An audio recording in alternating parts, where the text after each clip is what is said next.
Ladies and gentlemen, my name is John Hopper.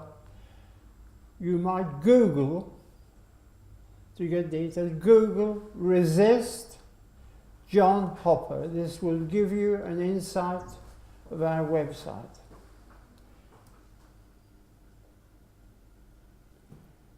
The purpose of my speech tonight, amongst many other topics, happens to coincide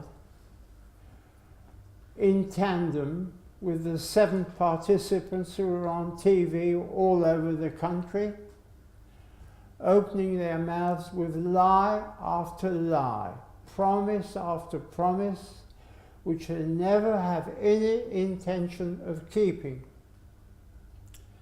They know that they can pull the wool over your eyes, and with a lot of publicity, they can fool you into believing anything. But people are now getting wise to the fact that they've sold this country to other countries for pennies and affected the lives particularly of ordinary people, ordinary workers, in particular workers who could put this country back on its feet with productive work, which we used to call manufacturing, which has been deliberately destroyed by politicians who are getting paid to do so. Now, why is it? Let me go back in history to after the First World War, and then creating the Second World War. After the Second World War, in 1945, after the excesses of the Nazis, who punished people who were not guilty, the sparrow brains of Europe in particular decided, no, we can't allow any punishment of any kind, whether or not it's merited or whether it is not. In other words, delete all punishment so that the biggest criminals would know that they were getting away with it, so they'd have no fear of committing crime.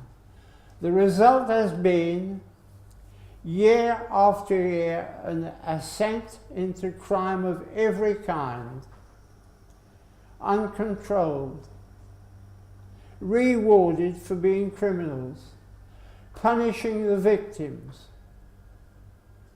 for getting hurt, with never any retribution for those who carried out deeds that we would think were shocking before it was decided that punishment would be deleted.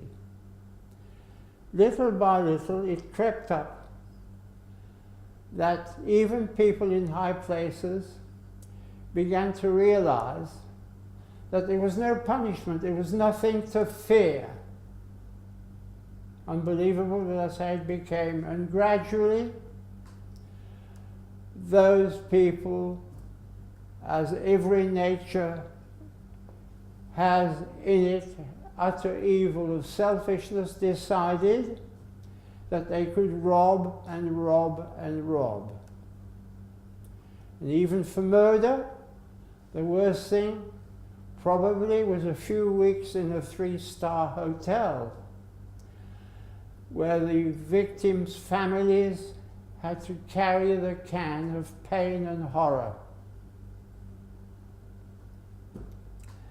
Eventually, it came to a state a few years ago where all white-collar workers, I'm talking about banks now, and bankers, decided that they could bet on the stock exchange in the City of London with all the money of the accounts of their account holders. In other words, they stole the money from small account holders and betted with it to try and make more. The result was that they lost it, and over 90 billion of losses, which would have created a run on the banks. But the government, whose friends were in high places, whose friends were bankers, decided, no, we can't let our old school chums have trouble. So we're going to use public money to let them have this money back, or they'll have a run on the banks and there'll be mayhem in the street. The result was that it was the beginning of the absolute destruction of UK Limited,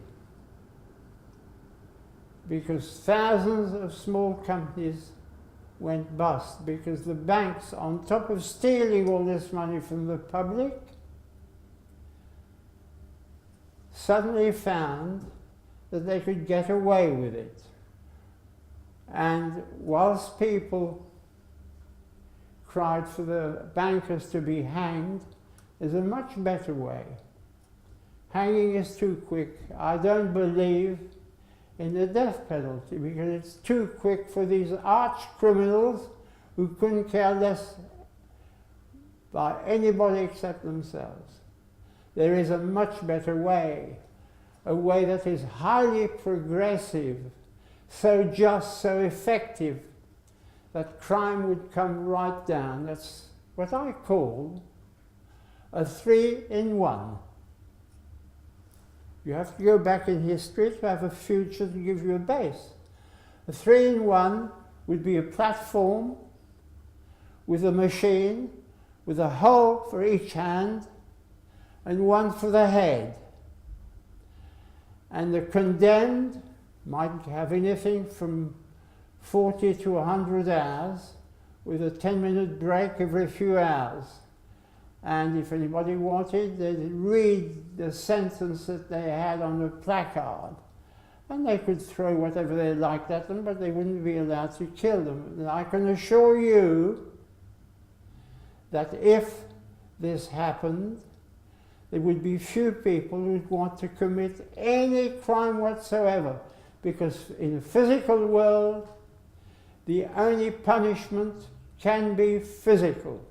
It's no good slapping somebody on the wrist, say, oh, you're a naughty boy, I'll send you to Spain for 6 weeks, because that encourages crime. It encourages, instead of punishing the guilty, they punish the victims. Now, now I come to the crux of my speech, which is that lying politicians have in store for you, in spite of all the lies of their promises, the two-party system, Conservatives and Labour. The two-party system has for years totally failed, simply because every member of Parliament promise you the earth. They can promise you everything they want to get elected.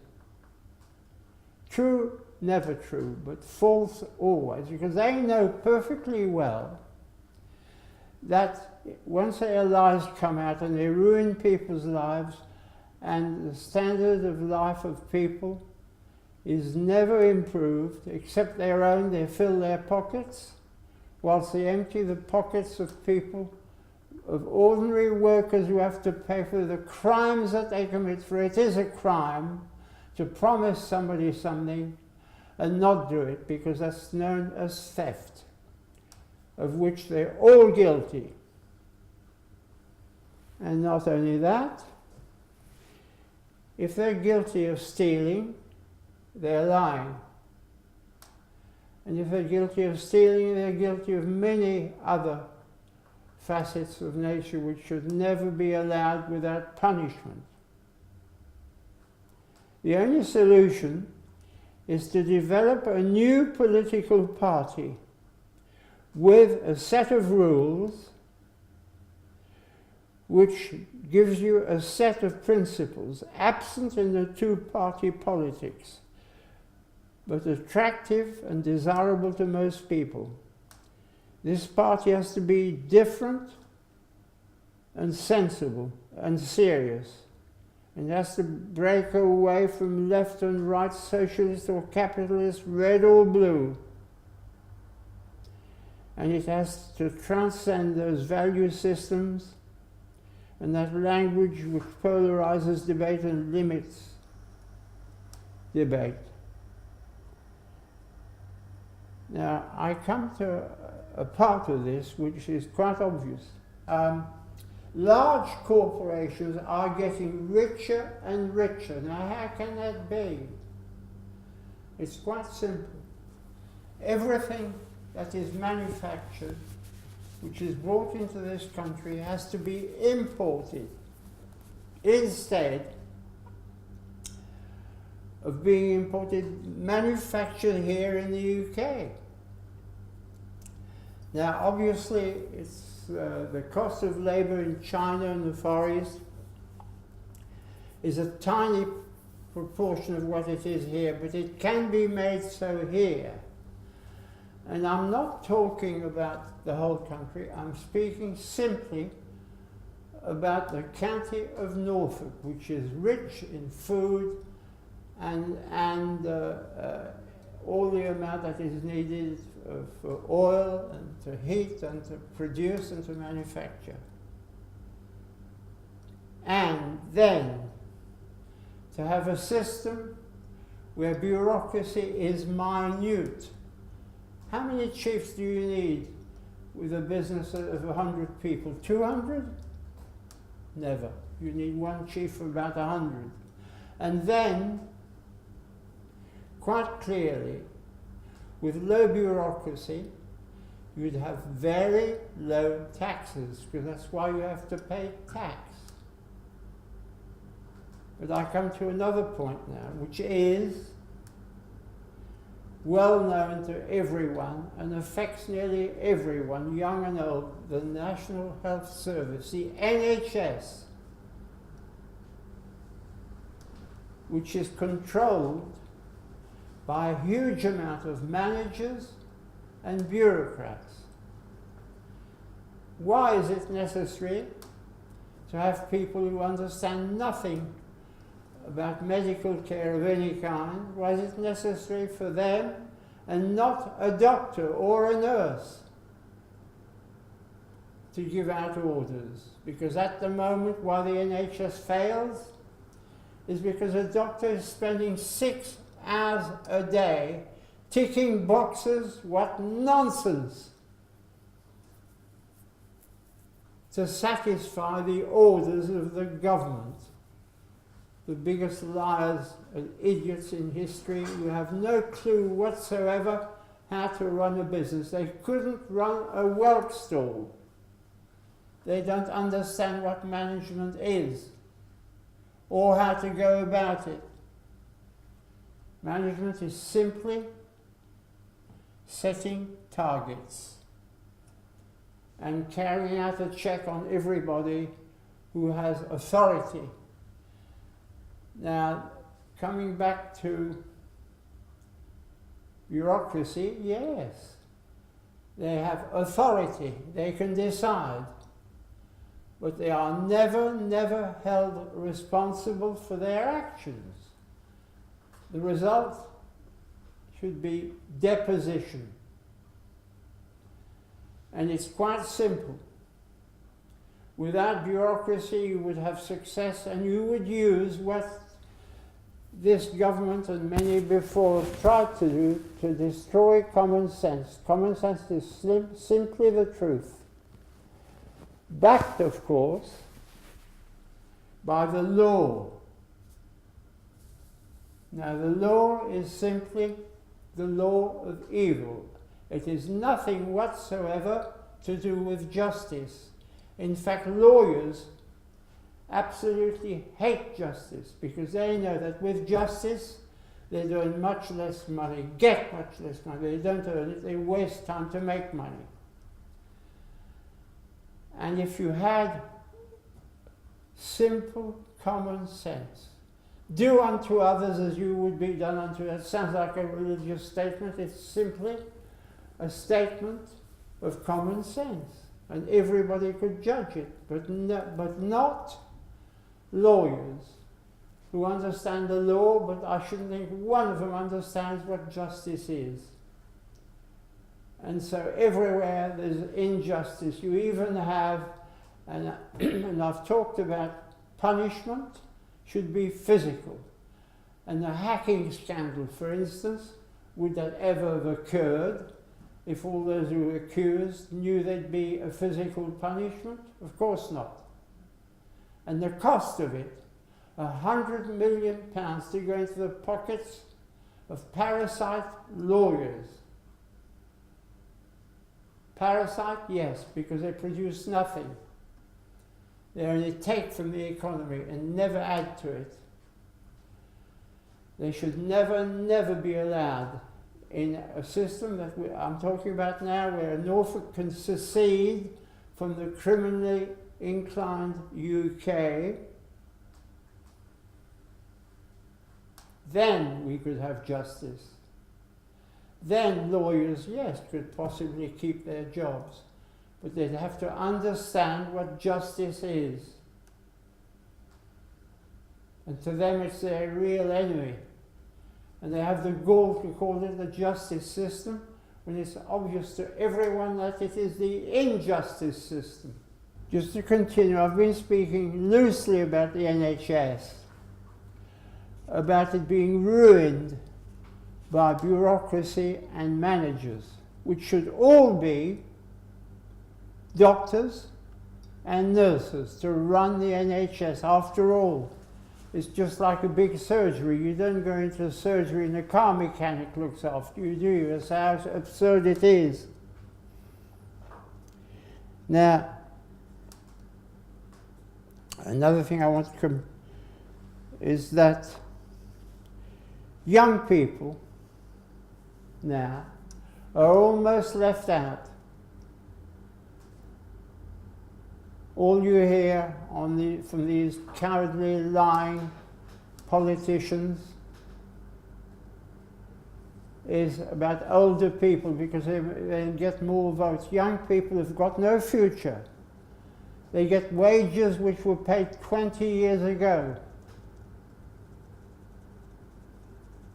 They can't even buy a house because houses have been put out of the reach of young people, because planning permission is given largely to big builders, national important builders.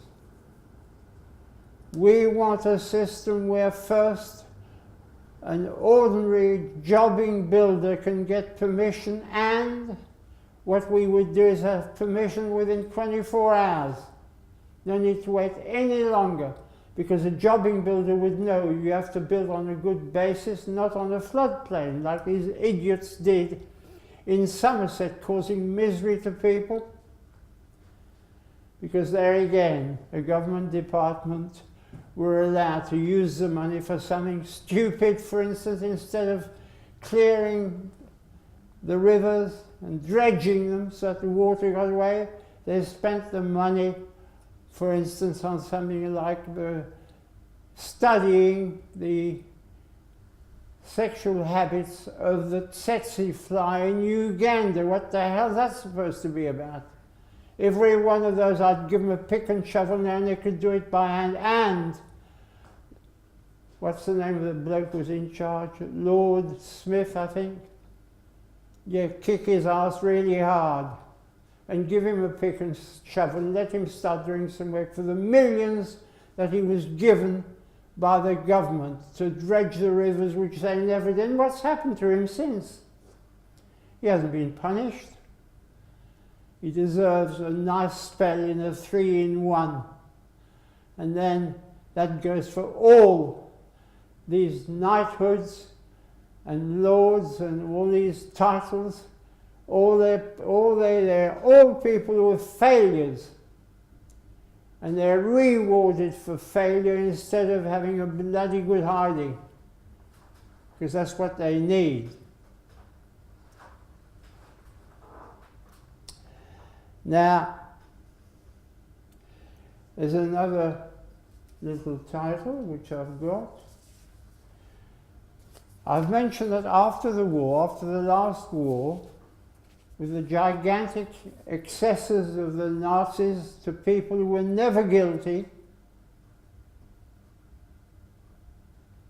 that it was decided by the sparrow-brained idiots who ran Europe and other parts of the world, decided that all punishment should be deleted.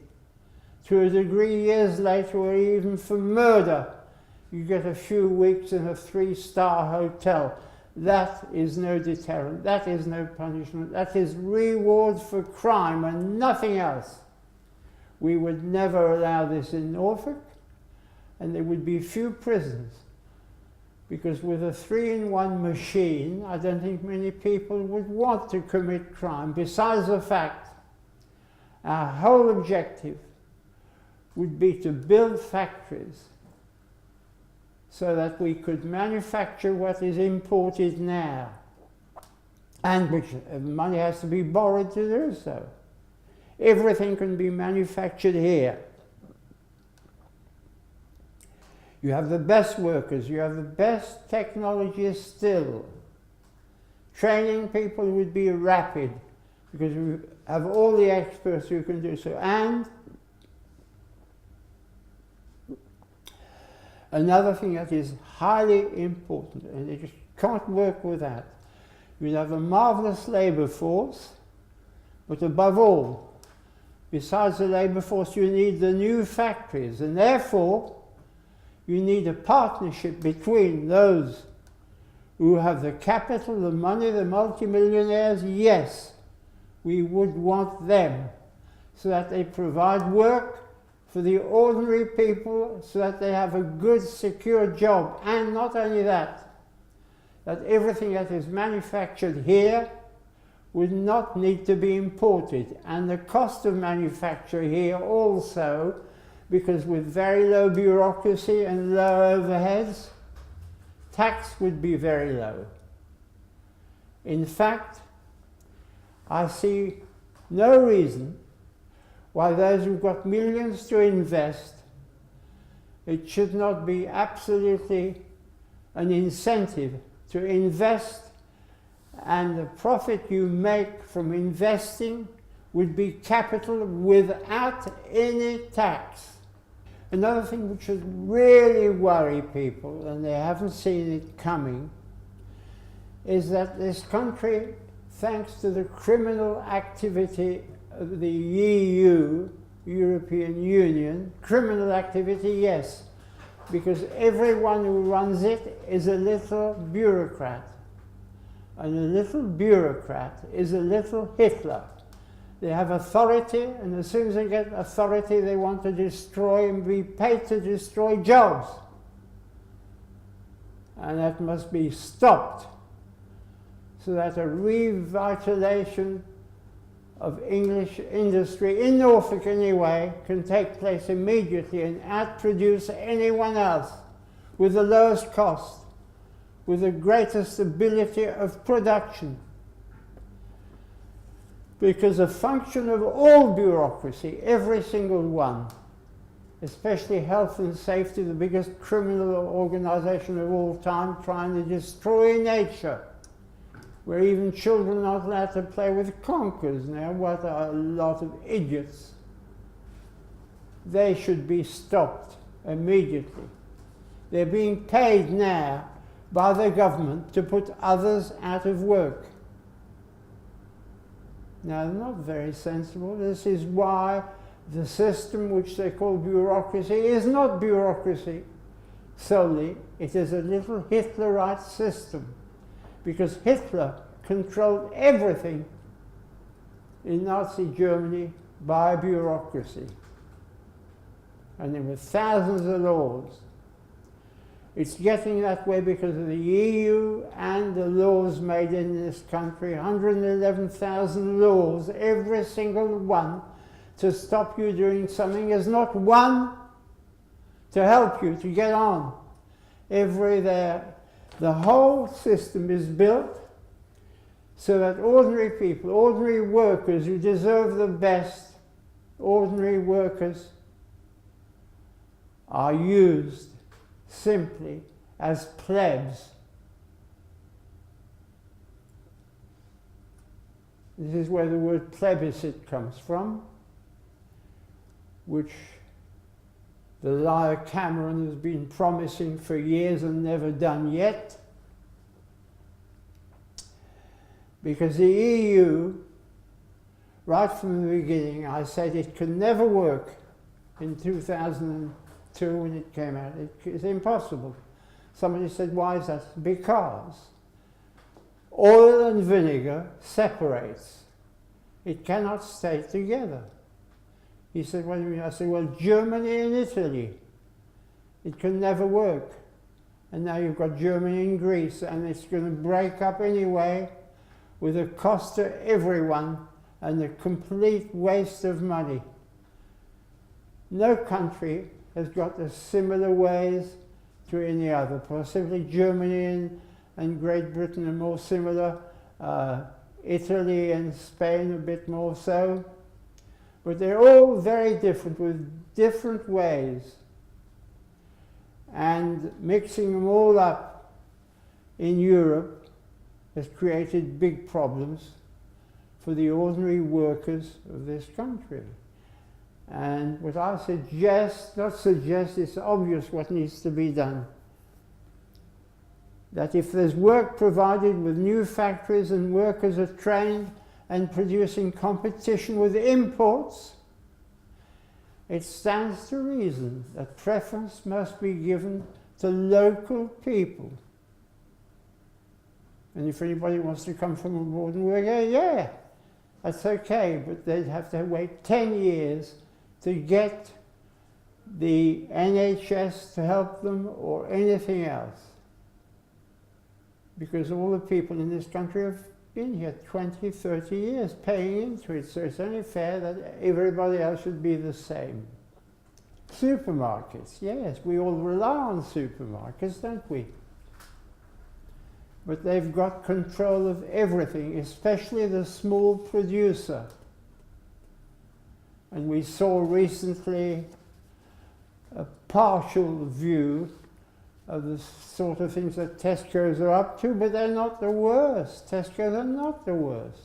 They've used the best system they could to squeeze the small producer, but they haven't actually been dishonest with the small producer, although it'll come out later that there are some who are dishonest, who should know better. And there's even a system which was brought out by the government called GSCOP, Groceries, Services, I can't remember all of it. Anyway, it was supposed to help the small food producer. And of course the government are not interested in helping the small producer, so they make it very difficult to claim if the supermarket does anything which is very false and unjust. So they appointed Christine Taken, but she has no teeth. She's not allowed to find them. Not yet anyway. And it's quite clear that all the government are interested in every aspect, that's why there can never be justice.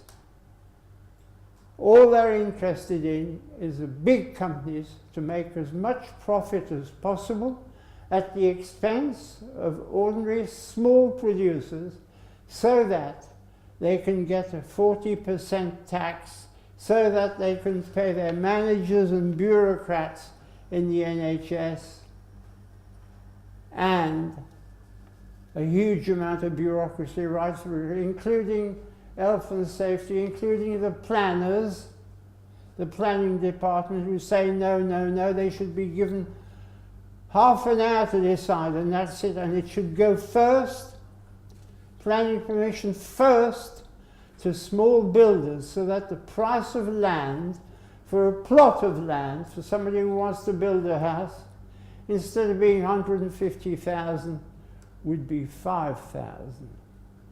Simply because it'd be a huge amount of land released, but not in the hands of huge companies who control the price of housing so that they make more money, and the small man has to pay for it, and a young person can never buy a house, because instead of a plot of land being a few thousand, it's 150,000. Twice what it costs to build a house.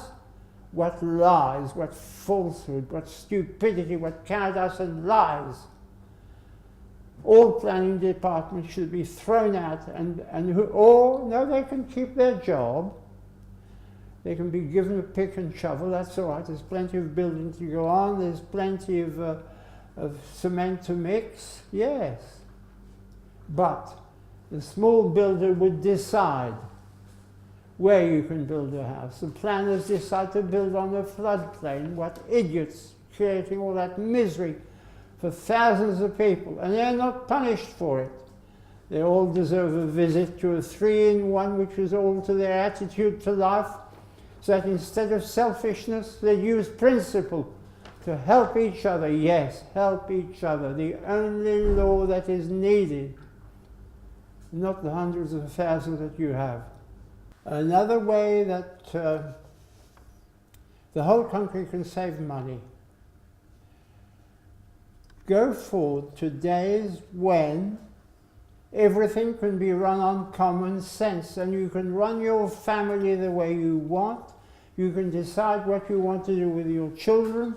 You do not need social workers. They should be there producing, helping in a factory.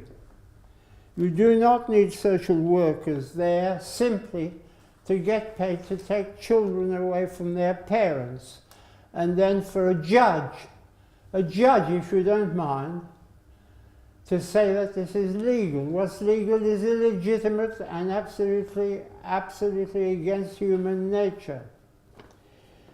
Now, recently, a granny of 75 was given 3 months sentence for kissing her granddaughter of 18, because it was judged by the social workers, if you don't mind, that she was a risk to herself. It's not up to them to decide, because they have no responsibility whatsoever. They're allowed to carry out these crimes, destroy families and get paid for it, and a judge also. What sort of country are we getting into? I can tell you now exactly what's happening in this country, where the poor people are having to pay more for the rich ones. By poor people, I mean a poor, self-employed person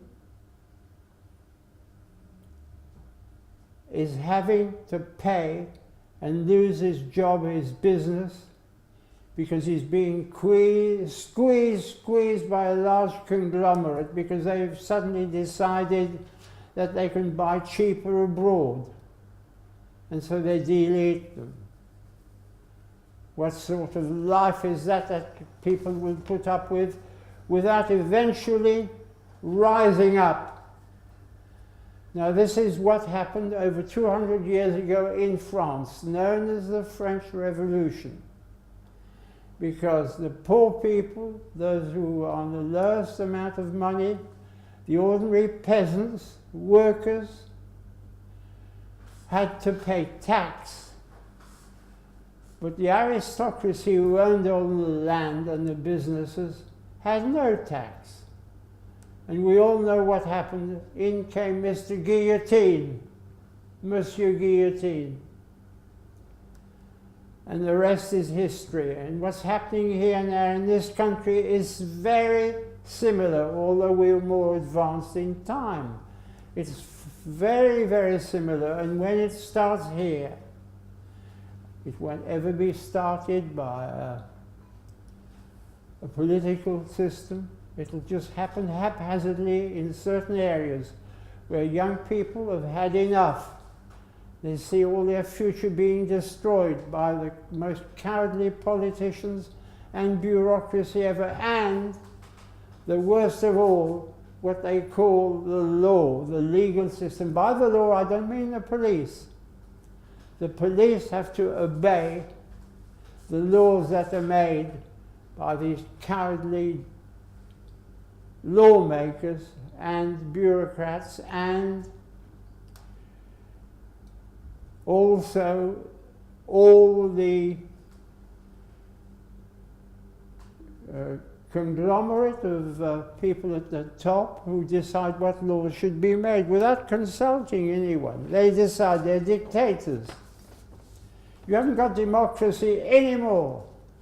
How can it be that you have democracy when you've got 111,000 laws, each one there to stop you doing something, not one there to help you? And they have all these laws because all the government are bureaucrats. That's why they love bureaucracy. That's why they want more tax from those who work, so that they have a low standard of living. They want to keep all those young people under their heel. They're liars, hypocrites. And now, of all things, there's this nonsense about Russia deciding to give them a hard time because they've kept their own land in the Crimea. I just want to point out that Cameron, who keeps making his pronouncements about Russia, he doesn't realize that it was Russia, virtually on its own, that defeated Hitler. And if it came to a set to with this country,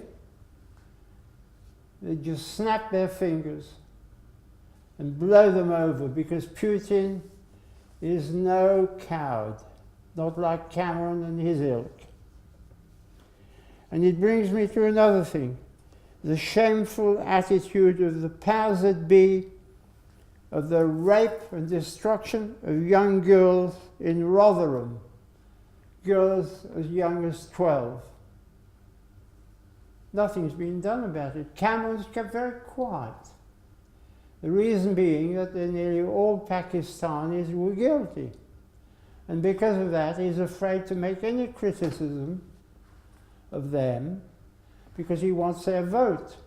But they cannot be blamed altogether either, because any young man who has the opportunity with a young girl is going to take it, but more so Muslims, much more so, because they're a passionate race of people who've come to this country and see the loose morals, which are not allowed in their religion, and decide to take advantage of it. And then they're blamed. And everything, for instance, I talked about war, with Putin a minute ago. Well, it's much worse than that,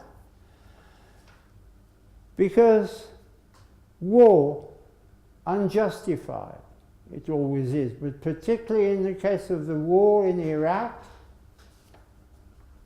and Afghanistan and other countries in the Middle East, so unjustified. Going into another country, stealing their oil, murdering their women and children, and expect their country, which is totally devastated, including artifacts in the Bible in Iraq, to expect the people to lie down and say thank you very much. No, you're going to get people whose hatred is motivating them to something worse, which is terrorism. And because they've been forced into terrorism to fight back, we now blame all Muslims. Islamophobia. And yet Muslims follow their own rules. They follow their religion, which is also a way of life, which doesn't happen in the Christian West. And they believe in their prophet who gave them a way of life which they respect. That's why their women wear the chador and cover their hair and face, because they're a very hot-blooded race and passionate, otherwise women would be at risk, and they don't want that. And that's why they wear these clothes they do, and that's why their women are protected by their men, but not white girls in the UK. And they were encouraged by the powers that be in Rotherham, but nothing has been done about it. Now, there is obvious to everyone a resurgence of anti-Semitism. And I want to talk extensively about the Jews because, not as far as I know ever has it been explained why the Jews are so successful.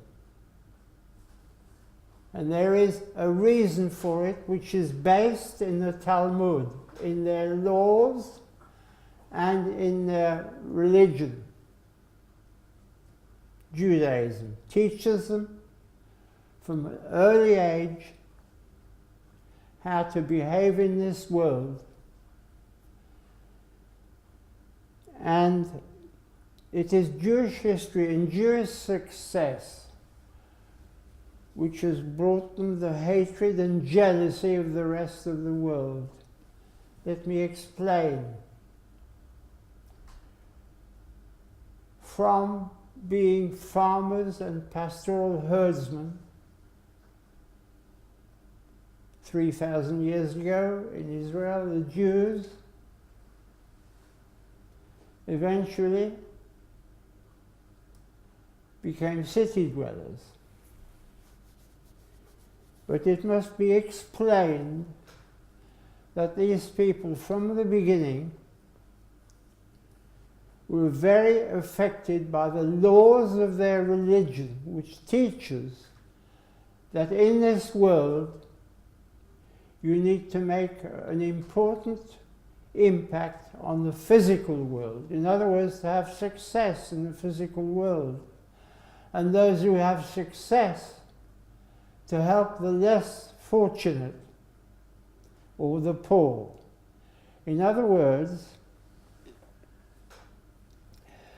those who accumulate wealth look upon their wealth as justified, providing they've kept to a law, their law of their religion, which means that poverty is totally unjustified and a pain in this world that should never be borne. And because of that, the people who worked for them were always treated well, and they always kept together and supported each other wherever they went in other parts of the world. And in doing so, they're also great workers and studied, yes. And because they helped each other, and the rich helped the poor, and looked on the poor as exactly the same as themselves, needing the same things, and that it was totally unjustified to look down on the poor, and that those who employed the poor should never try and cheat them of their wages or the hours that they've done, and should always treat them in the word that they used, tzedakah, which means brethren, brothers. And this has served them really well over centuries, so that they became an entity that helped each other, unlike the view of the West and the Christian West, who say that the poor will inherit the earth. Well, what's the point of that when they inherit poverty with it? Not very intelligent. So the Jewish philosophy is not only highly intelligent, it's highly worthy of praise, and that is why Jewish people have been so successful over the centuries. But human nature, being what it is, since the Jews were wealthy, they looked on wealth as something that they hadn't got, and so they were jealous.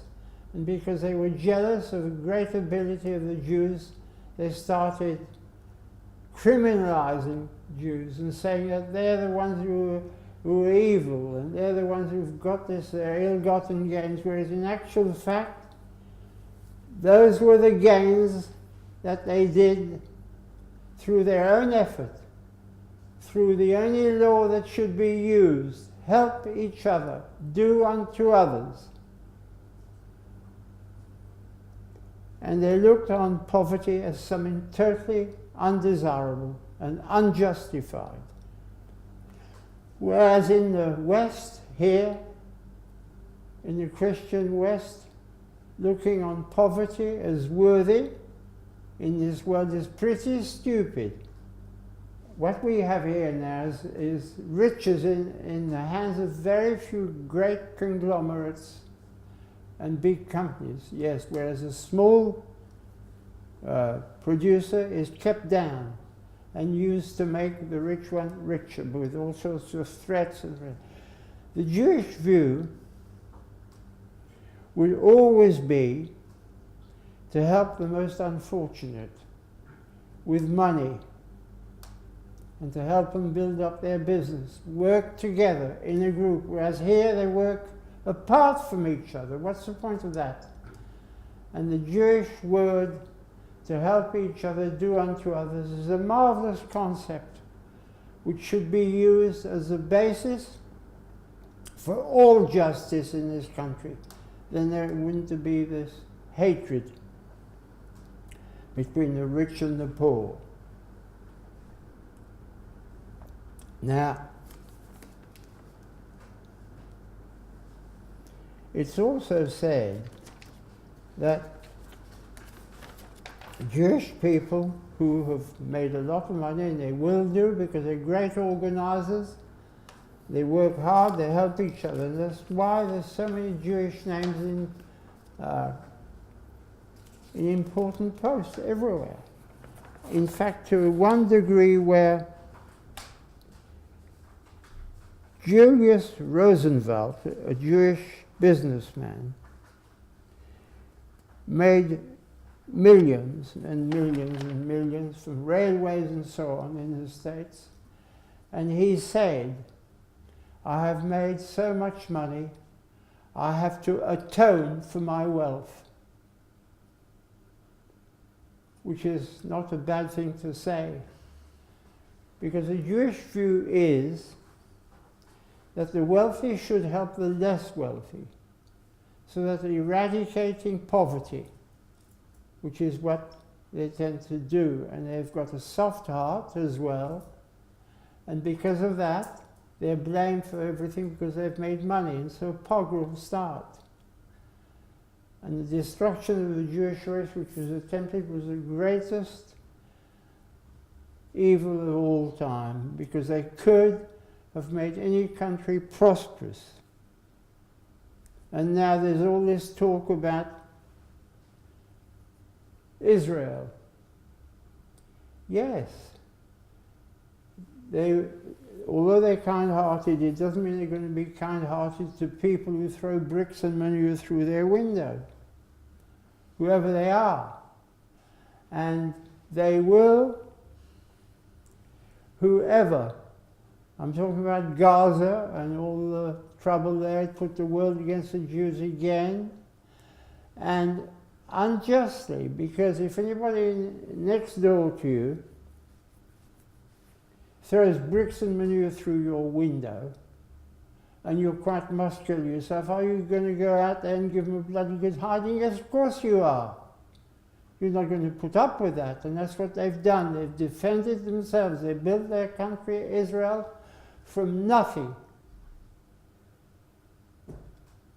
And they've become, in 50 years, one of the top nations of the world. And they deserve respect and no criticism, which is happening again. And it's happening again because you've got Muslims and Jews in the same country.